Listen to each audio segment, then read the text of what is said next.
Zora watched the strange creature from behind thick purple leaves. Her 6 eyes blinked in sequence as she studied the human female who had landed on her world 3 suns ago. The aliens called themselves humans, and this one called herself Kate.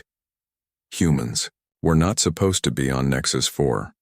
The High Council had forbidden contact, but this human ship had crashed in the Forbidden Zone where Zora lived as an outcast among her people.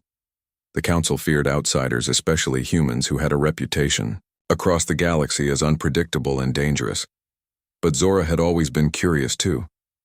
Curious according to her tribe. Kate worked on her broken ship parts scattered around her campsite. Her skin was pale compared to the blue tint of Zora's people, and she only had 2 arms instead of 4. Kate had strange yellow hair that moved in the wind, something Zora found fascinating since her own head tendrils remained mostly still. The human wore a tight-fitting suit with strange markings and symbols. Zora did not understand. For 3 suns Zora had watched from a distance, learning the human's patterns.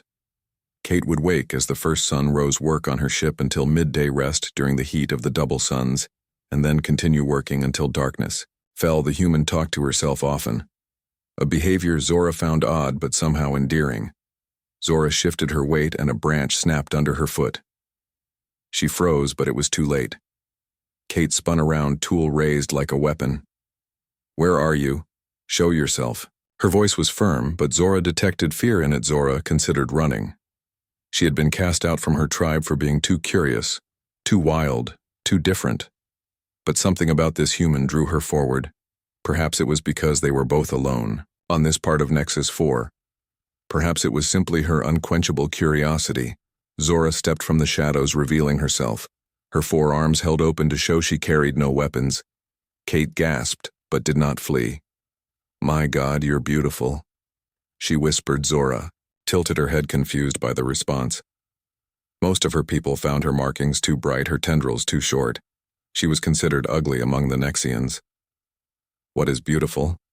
she asked her translator device, converting her clicks and whistles into human speech. Kate lowered her tool. "It's what we call something that pleases our eyes. You have never heard that word? I'm an outcast," Zora said, moving closer. "My people do not speak to me. I learn your words from old signals that reach our world. I have been alone for many cycles." Kate smiled, revealing flat teeth unlike Zora's sharp ones. "I'm an outcast too, in a way. My mission was unauthorized. My commanders told me this sector was too dangerous, but I came anyway. I wanted to be the first to study the plant life on Nexus 4. There are rumors it has healing properties beyond anything we have on Earth." Something sparked between them. Recognition. Understanding. 2 beings who had broken rules, who had followed their own paths against the wishes of their people. Kate gestured to her small shelter. "Would you like some water? You must be thirsty watching me all day." Zora blinked in surprise. "You knew I was there." Kate laughed, a musical sound that made Zora's tendrils vibrate pleasantly. "From the first day. Your breathing sounds different from the jungle animals, and sometimes your eyes catch the light." Zora felt her skin flush darker blue with embarrassment. "I thought I was being careful." "You were, but am trained to notice things. It's what makes me a good scientist." Zora approached cautiously and accepted the container of water Kate offered. Their fingers brushed and both pulled back quickly, surprised by the contact. Zora's skin was cool and slightly rough, while Kate's was warm and smooth. They sat across from each other, studying one another with equal fascination. "Why do you live alone?" Kate asked as Zora sipped the water. The human leaned forward, her eyes bright with curiosity. Zora hesitated, then decided truth was best. "I ask too many questions. I challenge traditions. My markings show my spirit too clearly. Among my people we are meant to hide our true nature, to be part of the whole. I cannot do this." Kate nodded. "I understand. On my world, many people follow rules without question. 2. Those who don't are often pushed aside." As the suns began to set, Kate showed Zora her equipment, explaining the purpose of each device. Zora was fascinated by the technology so different from her people's. She explained to Kate how Nexians used crystal technology, powered by the moon's light rather than the electricity Kate relied on when darkness fell. Kate lit a small fire. The light danced across her face as she told Zora stories of Earth, of oceans and mountains, deserts and forests. Zora listened entranced, by tales of a world so different from her own. She shared stories of Nexus 4 of the floating islands in the southern hemisphere and the singing crystals in the deep caves. For the first time in her life, Zora did not feel alone. The next morning, Zora returned to Kate's camp bringing fruits and roots safe for human consumption. Kate analyzed them with her equipment before tasting them. Her face lit up at the sweetness of a purple fruit Zora had brought. "This is amazing," Kate said, juice running down her chin. "The flavors are so complex my team back home would love to study." Zora felt pride warm her chest. "I know where more grow. I can show you." They spent the day exploring the jungle. Zora leading Kate along hidden paths, pointing out plants with medicinal properties. Kate took samples and made notes, her excitement growing with each discovery. "You know so much about this place," Kate said as they rested beside a small waterfall. "How did you learn all this?" "I watch, I listen. I try things," Zora explained. "My people believe in accepting what the elders tell us. I believe in finding answers myself." Kate smiled broadly. "That's exactly what science is. Learning through observation and experiment." "You're a natural scientist, Zora." The compliment made Zora's tendrils curl with pleasure. No one had ever valued her curiosity before. As they returned to camp, Kate suddenly stopped, putting a hand on Zora's lower arm. "Listen," she whispered. Zora extended her senses, picking up faint vibrations in the air scouts. She said, her voice low. "My former tribe. They must have detected your ship's energy signature." Kate looked alarmed. "Will, they heard us. They will take you to the High Council." Zora said, "They fear humans. They will not kill you, but they may keep you prisoner while they decide what to do. Then they will wipe your memory of this place." "What about you?" Kate asked, concern in her eyes. Zora looked away. "My punishment for helping an outsider would be severe. Permanent exile or worse." Kate grabbed her equipment bag. "We need to hide your ship." Zora shook her head. "We cannot hide it, but we can make it seem abandoned. If they believe you died in the crash, they will leave it alone." They worked quickly, gathering Kate's essential equipment and disguising the camp to look as if it had been abandoned after a failed survival attempt. Kate reluctantly damaged her emergency beacon, making it appear to have malfunctioned. Just as they finished, Zora heard the scouts approaching Hyde. She told Kate, pointing to a dense thicket with a hollow space beneath. "Now whatever happens, do not come out until I return." Kate hesitated, then nodded, squeezing Zora's hand before disappearing into the hiding place. Zora positioned herself nearby but not too close to Kate's hiding spot. When the scouts appeared, 4 Nexians with hunting gear and tracking crystals, she pretended to be gathering plants. The lead scout, a female named Lyra, spotted her immediately. "Zora, the untamed one." She spat the words, "What are you doing?" "In this sector gathering medicine for my shelter," Zora replied, keeping her voice steady. "What brings scouts so far from the settlement?" "We detected alien technology," Lyra said, her upper eyes narrowing. "A human vessel." Zora feigned surprise. "Humans here, but the council forbids contact." Another scout pointed toward Kate's disguised ship. "We tracked the signal to that clearing." Zora followed them to the ship, maintaining her act of ignorance. The scouts examined the damaged vessel and the apparent signs of a failed survival attempt. "The human must have died," Lyra concluded. "There is dried blood here and signs of injury, but no body. The forest creatures must have taken it." The youngest scout looked nervous. "We should still report this to the council." Lyra nodded. "We will, but there is no immediate threat. The human is dead. The ship will be consumed by the jungle soon enough." She turned to Zora. "You saw nothing strange in recent days?" Zora shook her head. "I keep to myself. You know this." Lyra stared at her for a long moment. Then the scout group departed, heading back toward the settlement. Zora waited until they were far away before retrieving Kate from her hiding place. The human emerged, looking worried. Did it work? They believe you died, Zora confirmed, but they will report to the council. Searchers may come looking for your body or your equipment. We need to move deeper into the forest. Kate gathered her remaining supplies. Where will we go? Zora looked toward the distant mountains. I know a place. The sacred caves. My people avoid them, believing them to be haunted by ancestors, but I have explored them. They are safe and hidden. Kate shouldered her pack. Then lead the way. As they hiked away from the crash site, Zora felt both fear and excitement. Fear of what would happen if they were discovered. Excitement at having found someone who understood her. Someone who valued what made her different. For the first time, the outcast Nexian felt she had found a kindred spirit, even if that spirit came from another world entirely. The journey to the sacred caves took them 3 days. Zora led Kate through dense jungle, across narrow ravines and along hidden animal trails. Few Nexians ever ventured this far from the settlements, and none came close to the caves which were surrounded by local myths and superstitions. Kate marveled at the changing landscape as they traveled. The purple foliage of the lowland jungle gave way to silver-leafed trees with trunks that spiraled toward the sky. Strange creatures watched them from high, branches their eyes glowing in the shadows.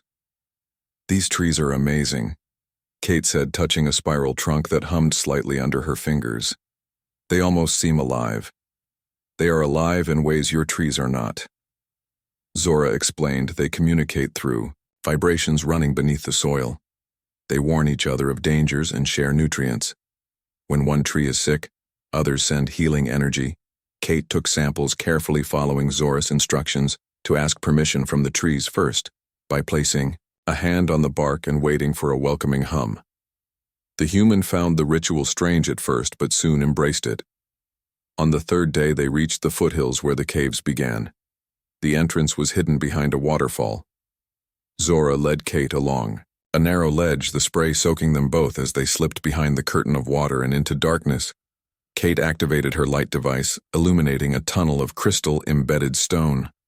The walls sparkled with countless tiny lights reflecting the beam. It's beautiful, Kate whispered, her voice echoing slightly.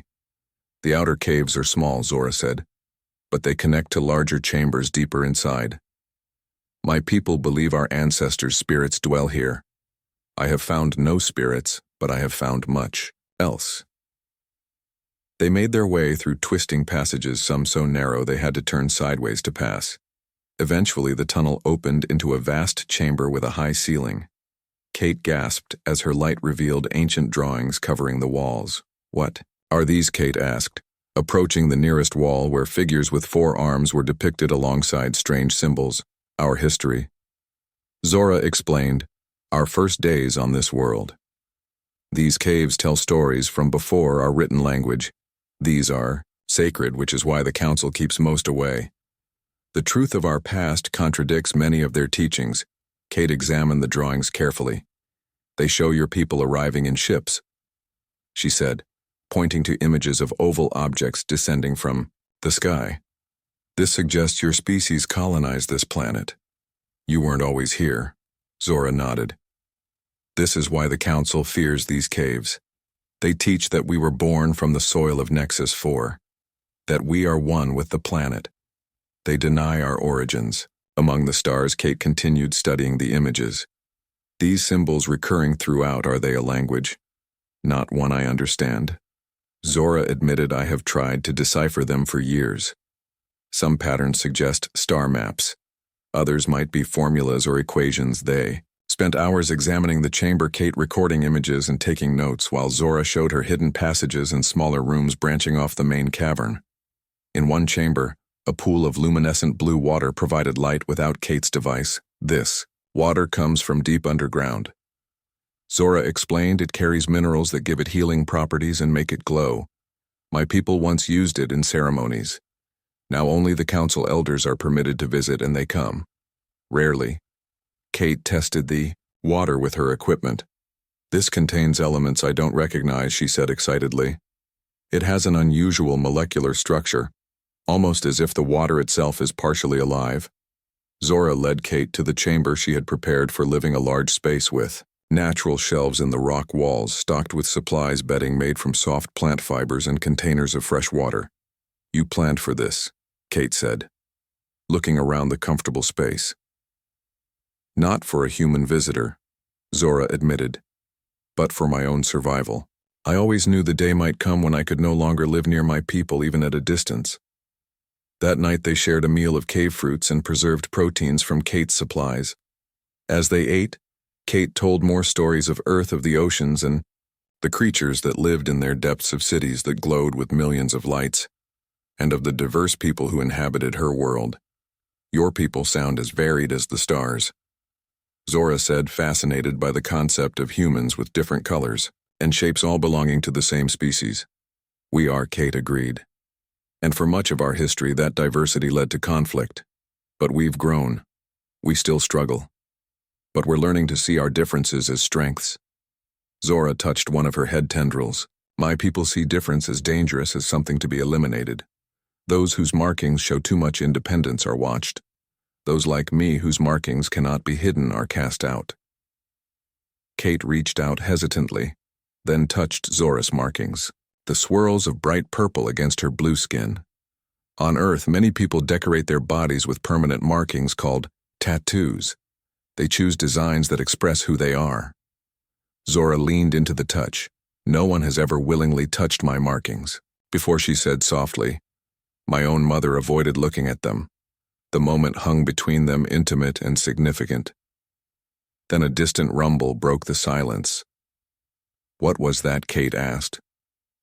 Pulling her hand back, Zora tilted her head, listening. The search has expanded, she said. They are using sonic probes to map the forest, looking for your body or signs you survived. Will they find us here? Zora shook her head. These caves are shielded by natural crystal formations, the same crystals that make my people avoid them. Block scanning technology, it's why. I chose this place. For 7 days they remained in the caves, venturing out only briefly to gather fresh supplies. Kate continued to study the cave drawings while Zora taught her about Nexian culture, their beliefs, customs, and social structures. In return, Kate shared her knowledge of human science, particularly biology and medicine. On the 8th day, as they returned from gathering supplies, Zora froze at the cave entrance. Someone has been here, she said, her voice tight with worry. Kate looked around, seeing nothing unusual. How can you tell? Zora pointed to the ground. The dust pattern is disturbed, and I smell someone from my tribe. The scent is recent. They entered cautiously, Zora leading the way, her senses alert for any danger. The main chamber appeared untouched, but when they reached their living space, they found a small crystal device placed precisely in the center. Zora hissed in recognition. A message crystal from the council. Kate approached it. Is it dangerous? Not physically, Zora said, but its presence means they know we are here. She picked up the crystal, activating it with a touch. A holographic image appeared, a Nexian elder with elaborate markings and formal attire. Zora, the untamed one. The voice was deep and resonant. We know you harbor the human. We know she lives. We have intercepted transmissions from her kind. They come for her, and they do not come in peace. The message continued. Their vessels approach our world, heavily armed. They believe we hold their researcher against her will. They demand her return and threaten action if we refuse. The council has voted. You and the human must present yourselves at the sacred circle within 3 cycles. The image flickered, then vanished. Kate sat down heavily. They think I'm a prisoner, Zora nodded. Or that you died and we are responsible. Either way, this is bad. My people fear yours, and yours apparently fear mine. I need to contact my base. Kate said. Tell them I'm safe. But all my communication equipment was in my ship. Zora paced, her forearms moving in agitation.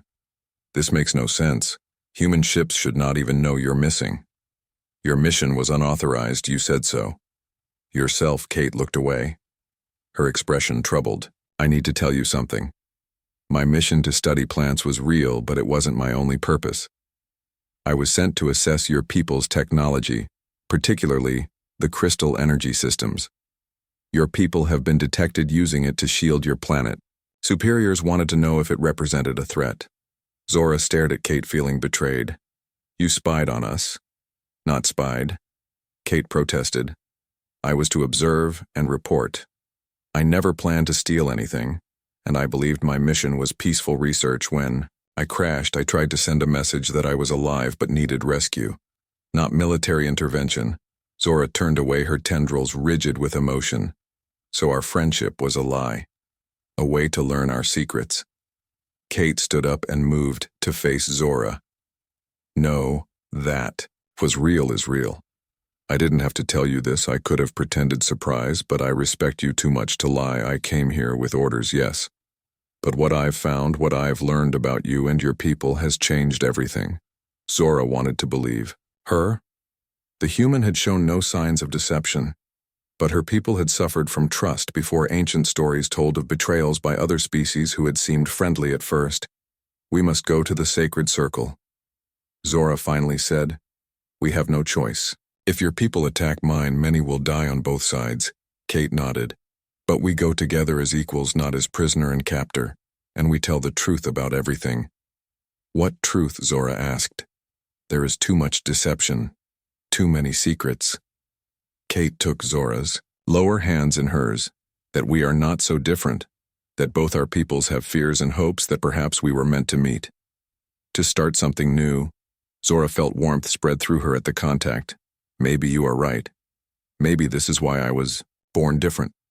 Why you crashed in the Forbidden Zone. They packed essential supplies, preparing for the journey to the settlement. Zora knew the way would be dangerous, not just from the forest and its creatures, but from her own people who might see them before they reached the sacred circle. The journey back toward the settlement was tense. Zora led them along hidden trails, avoiding the main paths where scouts might patrol. They traveled mostly at night when the moons provided enough light for Kate to see, but the Nexian patrols were less frequent. Their second night on the trail, they sheltered beneath the roots of a massive tree. Its trunk wider than 10 Nexians standing side by side. Kate marveled at the bioluminescent fungi that grew along the roots, casting a soft blue glow over their small camp. How much farther to the sacred circle? Zora Kate asked as she checked her remaining supplies. 3 more nights if we continue at this pace, Zora replied, sitting cross-legged, her forearms arranging small crystals in a pattern. But we must be careful.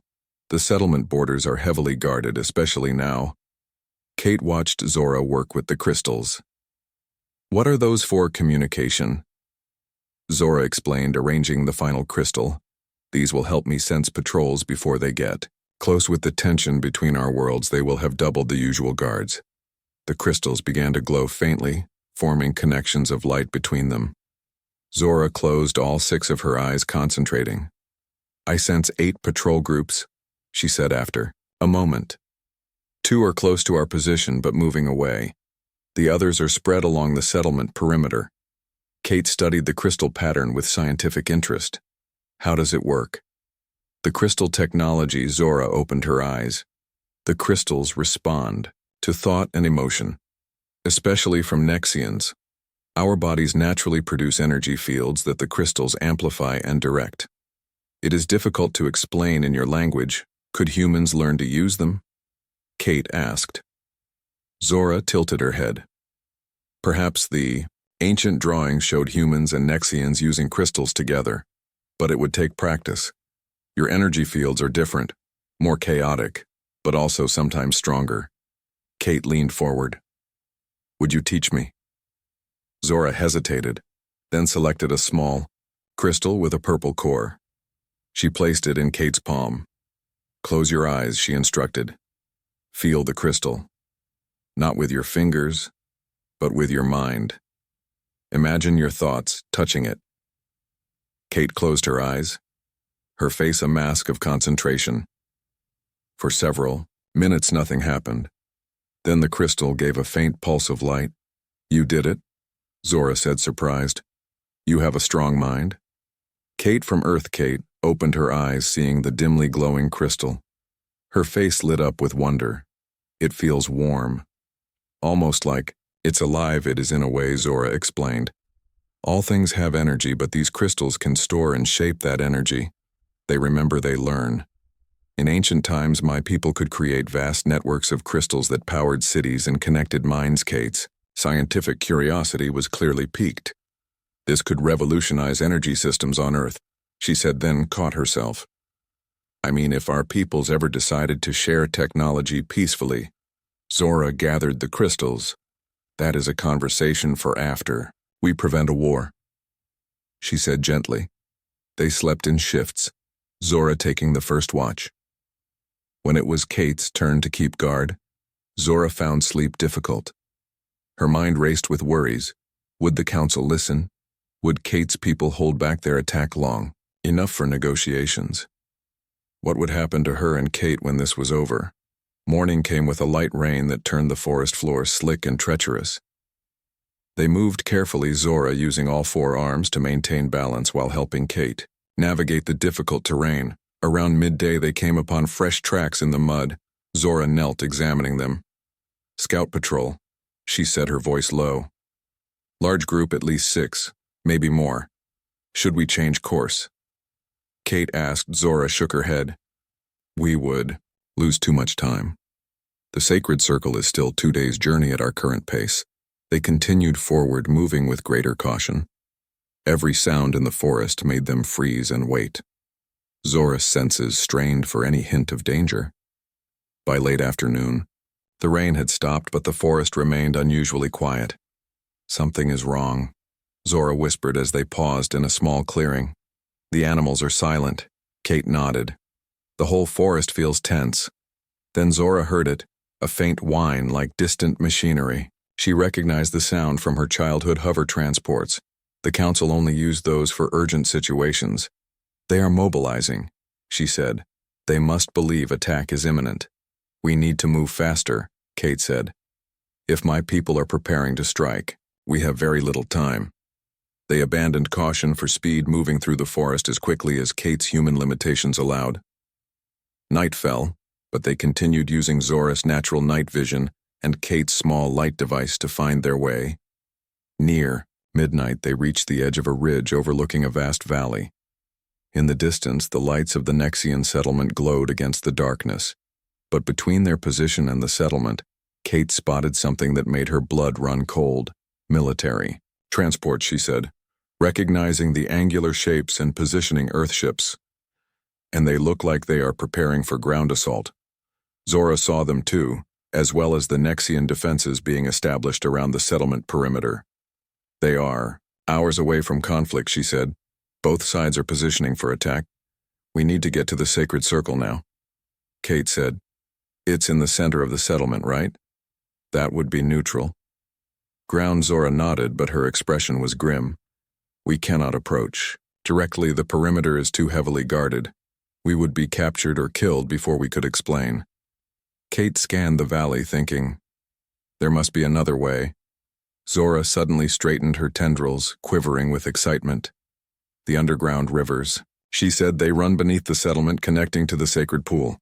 The council believes they are sacred waterways, but they are actually ancient transport tunnels. I explored them as a child before I was exiled. Can we reach them from here?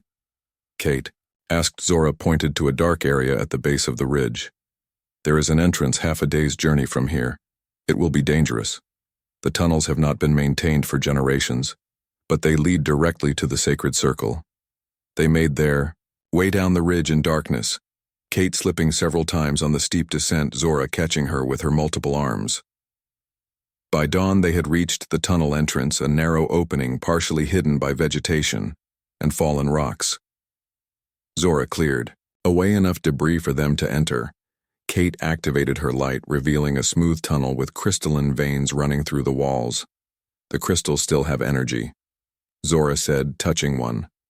It glowed faintly in response. They can guide us. They followed the tunnel as it descended deeper underground. The air grew cooler and damper. Small luminescent creatures scurried away from their approach. In some places, the tunnel had partially collapsed, forcing them to squeeze through narrow gaps. In others, ancient mechanisms still hummed with power, opening doorways as they approached. This technology is incredible, Kate said, examining a door mechanism that operated without visible controls. How old is all this, according to our oldest stories? At least 20,000 of your Earth years, Zora replied. Some believe these tunnels predate even our arrival on Nexus 4 as they traveled deeper. Kate noticed symbols carved into the walls similar to those in the sacred caves. She recorded them with her device. While the tunnels were mostly dry in some sections, water flowed alongside the path or dripped from the ceiling. After hours of walking, they reached a junction where multiple tunnels converged around a central chamber. A pool of glowing water occupied the center, similar to the one in the caves, but much larger. We must rest here, Zora said. The next section will be more difficult. The tunnels narrow and some may be flooded. They sat beside the glowing pool, sharing the last of their food. Kate studied their route on a rough map Zora had drawn. We must be almost beneath the settlement by now, she said. Close. Zora confirmed. Perhaps 2 hours more through the tunnels. Then we will reach the pool beneath the sacred circle. But that is where our greatest challenge lies. What do you mean? Kate asked. The sacred pool is constantly guarded by council acolytes. Zora explained. We will emerge in the heart of the settlement, surrounded by those who fear you and despise me. We will have moments to speak before they react. Kate considered this. What if we send a message ahead? How? Zora asked. The crystal network is controlled by the council. Kate pointed to the pool. The water. It connects to the sacred pool, doesn't it? And you said it has unusual properties. Could we use it somehow? Zora studied the glowing water.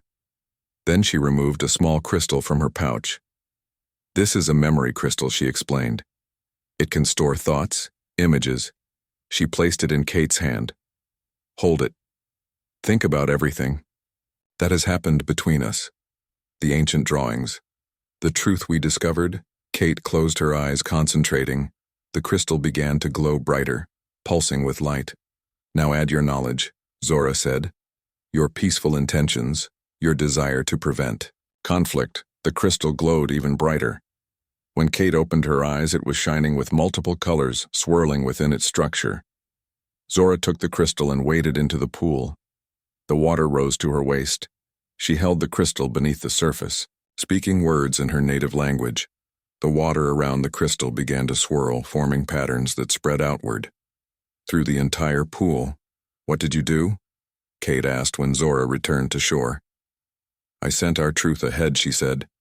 The waters are connected. The sacred pool will show what we have learned. The council will see it before we arrive. They may still reject it, but they will know. The sacred circle filled with Nexians drawn by the unprecedented event. The crystalline structures surrounding the pool now pulsed with bright multicolored light illuminating the night sky. The water continued to form and reform into shapes, figures of Nexians and humans, landscapes and star patterns.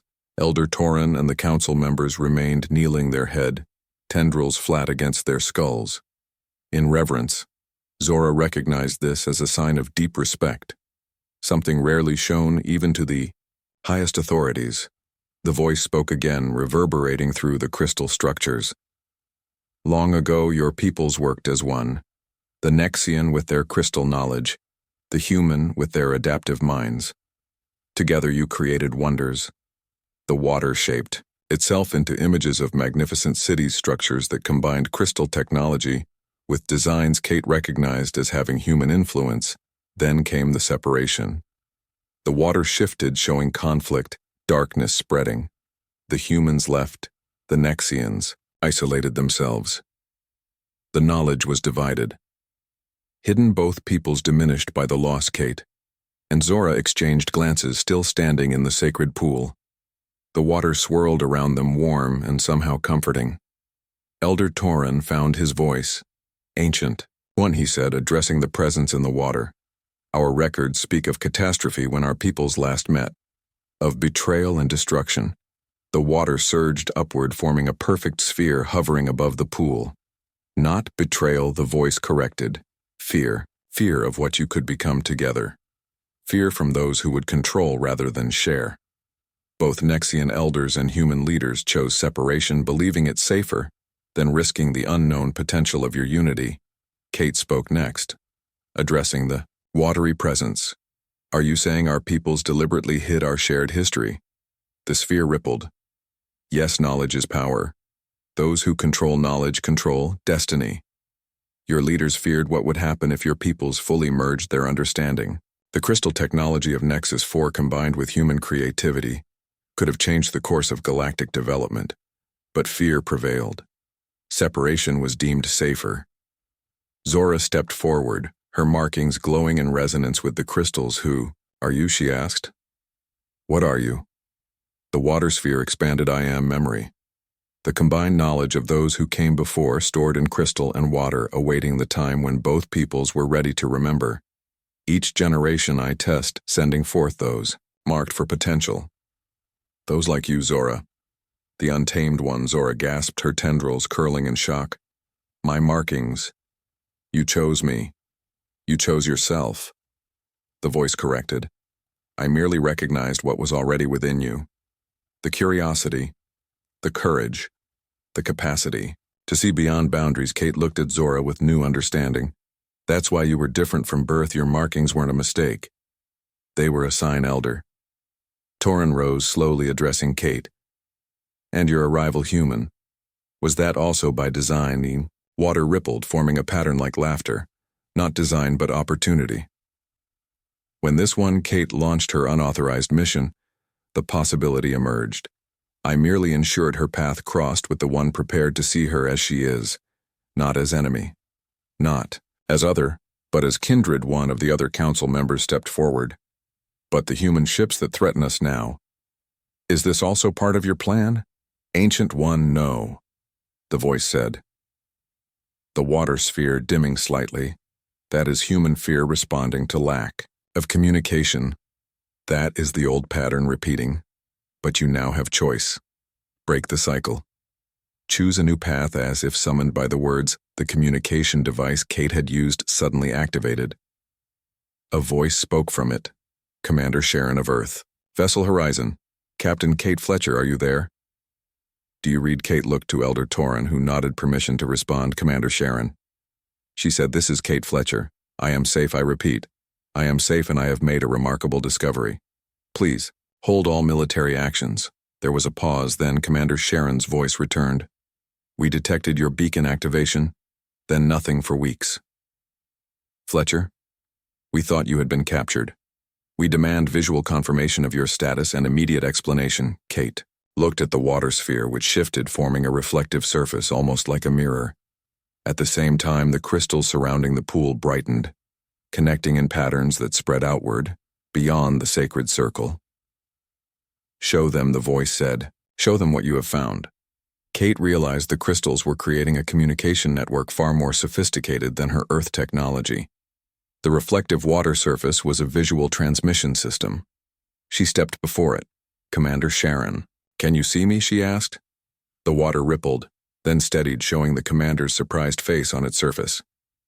Captain Fletcher, what is that technology? How are you transmitting him in the sacred circle of the Nexian settlement? Kate explained. They have not harmed me. I crashed, as you know, but I was found by a Nexian named Zora. She helped me survive. We discovered something incredible, Commander. Our peoples have a shared history. Kate motioned for Zora to join her. The Nexian stepped into view of the watery transmission. Her blue skin and multiple arms caused visible shock among the Earth crew, visible in the background of the transmission. This is Zora, Kate introduced. She saved my life and helped me discover ancient records showing humans and Nexians once worked together, cooperated, shared technology. The Nexians are not our enemies, Commander. They never were, Commander. Sharon frowned. Captain Fletcher, how do we know you are not under duress, making this transmission under threat? The water sphere expanded, enveloping both Kate and Zora in a gentle glow. The voice spoke again, this time through the transmission. She speaks truth, human commander. The separation of our peoples was orchestrated by those who feared what we might become. Together, that fear leads you to the brink of conflict now. Will you repeat the mistakes of the past, or will you choose a new path on? The transmission. Commander Sharon's eyes widened. What is that? Who is speaking? Kate answered. It's difficult to explain. Commander, it's a kind of living memory system, stored in the crystal and water technology of Nexus 4. It's showing us that our peoples once had a peaceful alliance that was deliberately hidden from later generations. Zora stepped forward, addressing the commander. Your weapons cannot penetrate our crystal shields, Commander, and our defenses could disable your ship systems without destruction. We could fight for generations and achieve nothing. Or we could remember what we once were. Allies, friends. Perhaps more, the sacred circle had filled with Nexians, now hundreds watching the unprecedented exchange. The council members stood in a semicircle, their expressions ranging from fear to wonder. Elder Torin stepped into view of the transmission. I am Elder Torin of the High Council. He introduced himself formally. We have reviewed the evidence presented by Zora and your Captain Fletcher. We are prepared to establish diplomatic contact if you will withdraw your military vessels to a neutral position. There was a long pause, Commander Sharon conferring with others off-screen. Finally she returned. We will withdraw to orbital position and send a diplomatic shuttle. Our weapons will remain inactive unless provoked. Is that acceptable? Elder Torin nodded. That is acceptable. The crystal shields will permit your shuttle to land. We will prepare a reception. The water sphere shifted again, returning to its position above the pool. The voice spoke once more. This is but the first step, many. Challenges lie ahead. Old fears will not vanish in a day. But the potential of your peoples united is worth the struggle. Zora looked up at the sphere. Ancient One, she asked, will you guide us? The sphere rippled. I have always guided. Those who listen, those who question, those with the courage to be untamed. The knowledge is within the crystals, within the waters, within yourselves. You need only remember how to access it. With those words, the water sphere dissolved, falling back into the sacred pool. With a gentle splash, the crystals continued to pulse, but with a softer rhythm. The presence remained, but subdued. Returning to its watchful state, Elder Torin turned to Kate and Zora. You will both attend the diplomatic reception, he announced. Your discovery has changed everything, but not all will welcome this change. Be vigilant, Kate nodded, understanding the implied warning. Then she turned to Zora. We did it, she said softly. We stopped. A war. Zora touched Kate's face with her upper right hand. Maybe we started something much bigger, she replied. The next day, preparations for the diplomatic meeting consumed the settlement.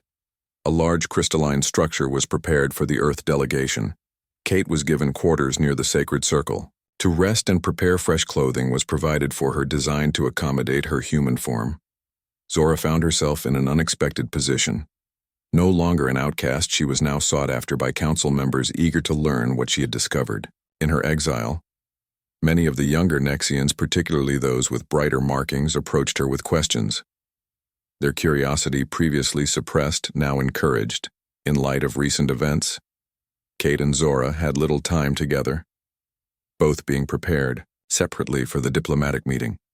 But late in the day, Zora managed to slip away, finding Kate on a balcony overlooking the sacred circle. You look different, Kate said when Zora approached.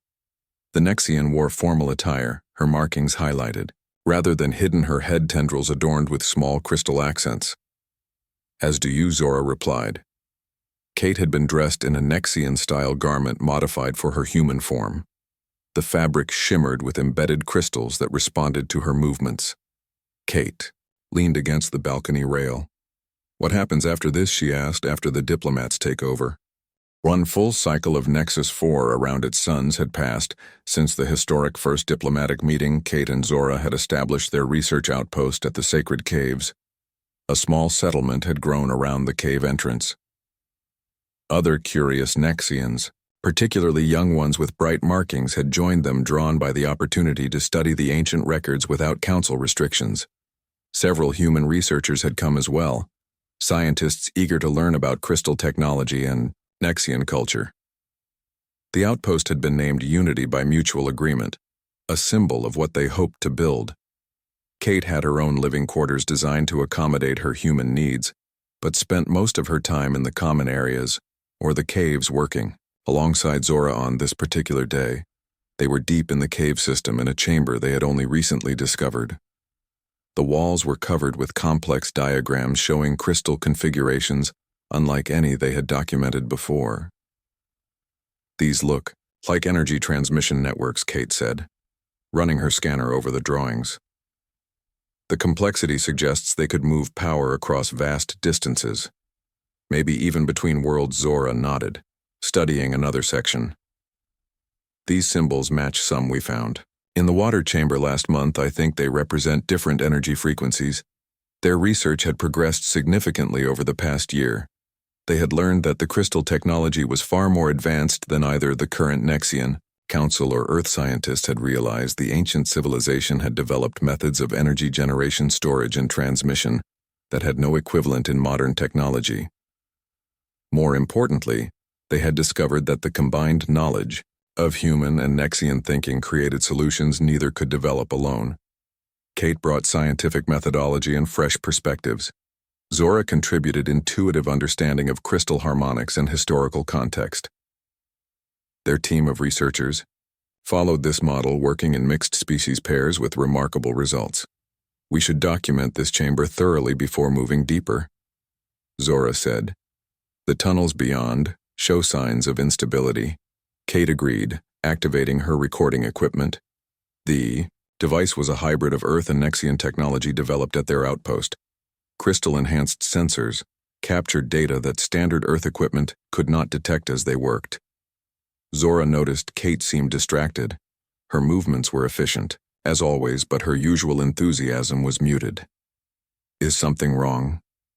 Zora asked, her upper right hand gently touching Kate's shoulder. Kate sighed, setting down her equipment. "Ambassador West contacted me this morning. The Earth Council wants me to return to present our findings in person." Zora's tendrils drooped slightly. "When would you leave?" "Next supply shuttle." 3 days from now," Kate replied. "The ambassador says it's important. Political pressure is building. Some factions on Earth are concerned about the extent of our knowledge sharing. They want reassurance that Earth isn't giving away too much without equivalent returns." Zora moved to stand directly in front of Kate, looking down at her human friend with all 6 eyes. "Are you considering going?" "Have to consider it," Kate said. "Our work here depends on continued support from both governments. If the Earth Council withdraws funding or restricts researcher visas, everything we've built could be at risk." Zora understood the political realities. Their outpost existed in a delicate balance. Both the Nexian Council and Earth government provided resources. Both monitored their discoveries carefully, always concerned about potential military applications or technological advantages. "How long would you be gone?" Zora asked, trying to keep her voice neutral. "A few weeks, maybe a month," Kate said. Then her expression softened. "I'll come back, Zora. This is my home now." "You know that?" Zora felt warmth spread through her at the words. She had grown accustomed to Kate's presence. The human had become essential to her life in ways she had never anticipated. "I know," she said. "But I will miss you." Kate reached up, touching Zora's face. "I'll miss you too." Their moment was interrupted by a call from the surface. Mira, one of their Nexian researchers, was calling through the crystal communication system. "Kate and Zora, you need to come up. We have visitors. Important ones." They packed their equipment quickly and made their way through the tunnels, emerging into the afternoon sunlight. The outpost was bustling with unusual activity. 2 official vehicles were parked in the central area, one bearing Earth diplomatic markings, the other with Nexian Council symbols. Ambassador West stood talking with Elder Toran. Both looked serious. Accompanying them were security personnel from both species and several aides carrying data devices. Kate and Zora approached, exchanging concerned glances. Ambassador West, Elder Toran, Zora greeted them formally. "This is an unexpected honor." Elder Toran turned, his expression grave. "We bring concerning news. The sacred pool has been showing disturbances, strange patterns forming and dissolving. The crystals throughout the settlement have been resonating at unusual frequencies." Ambassador West nodded. "Our monitoring stations have detected energy fluctuations as well, centered on the ancient crystal formations we've been studying. There appears to be some kind of buildup occurring." Kate frowned. Have you consulted the records we sent? About energy transmission systems. The ambassador nodded. We have our scientists believe something is activating the old networks. Something powerful. Zora felt a chill run through her. Where is the disturbance centered? She asked Elder. Torin pointed to a map. The sacred pool is the primary focus, but secondary readings come from here. The ancient chamber beneath the caves, the one you designated, Chamber 0 Kate, and Zora exchanged alarmed looks. Chamber 0 was the deepest part of the cave system, a vast room filled with enormous crystal formations that they had discovered 3 months ago. They had only begun to study it, identifying it as some kind of control center for the ancient crystal network. We need to go there immediately, Kate said. Whatever is happening, the answers will be in Chamber 0, Elder. Torin looked uncomfortable. The council is concerned. This activation has occurred precisely when your research reached those chambers. Some believe you may have triggered something. Dangerous. Kate bristled at the implication. We follow strict protocols. We don't activate any crystal systems without thorough analysis first. Ambassador West raised a hand. Regardless of cause, we need to understand what's happening. Our scientists detect increasing energy levels. If this continues unchecked, the results could be catastrophic. The decision was made. A joint team would investigate Chamber 0. Kate and Zora would lead, supported by security personnel and technical experts from both Earth and Nexus 4. They gathered equipment and supplies, preparing for an extended exploration. As they prepared, Zora pulled Kate aside, speaking quietly. The Ancient One. The presence from the sacred pool. It has been quiet for months. Do you think this is connected? Kate nodded. It has to be. But why now? What changed? Zora considered. Perhaps we reached a critical point in our research. Maybe we discovered something that triggered this response. 2 hours later, they led the expedition into the caves. The tunnels were familiar to Kate and Zora, but many in the team had never ventured so deep beneath the surface. The Nexian security personnel looked especially uncomfortable, their tendrils twitching at every unusual sound chamber. 0 was a 3-hour journey from the surface. They descended through increasingly ancient passages, some showing signs of technologies neither Earth nor modern Nexian civilization fully understood. Doorways that opened in response to specific energy signatures, tunnels that seemed to shift and rearrange energy fields that tingled against skin and scales. Finally, they reached the massive doors that marked the entrance to Chamber 0. Intricate crystal patterns covered the surface, glowing faintly with inner light. When Kate and Zora had first discovered the chamber, the doors had been dormant. Now they pulsed with energy. One of the Earth, scientists ran a scanner over the doors. The energy readings are off the charts, she reported. It's like the whole system is waking up. Elder Torin stepped forward. These patterns, he said, pointing to specific symbols. These represent the ancient council, the guardians of knowledge. They appear in our oldest texts.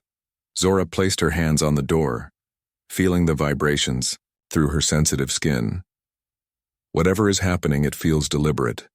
Not random activation, not malfunction. This feels like a calling, Ambassador. West frowned. A calling for what? Before anyone could answer, the doors began to move, opening silently, despite their massive size. Light poured from the chamber beyond.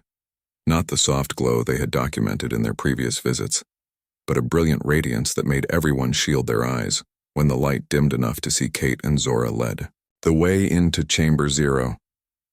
The enormous crystal formations at the center of the room now pulsed with multicolored light.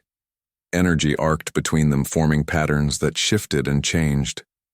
The floor beneath their feet hummed with power.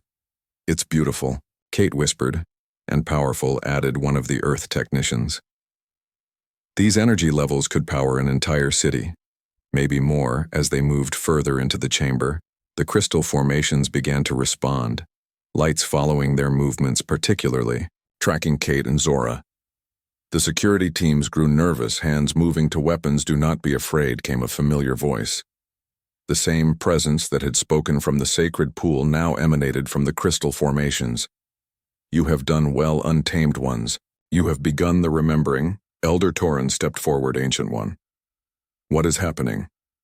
Why have you awakened the old systems?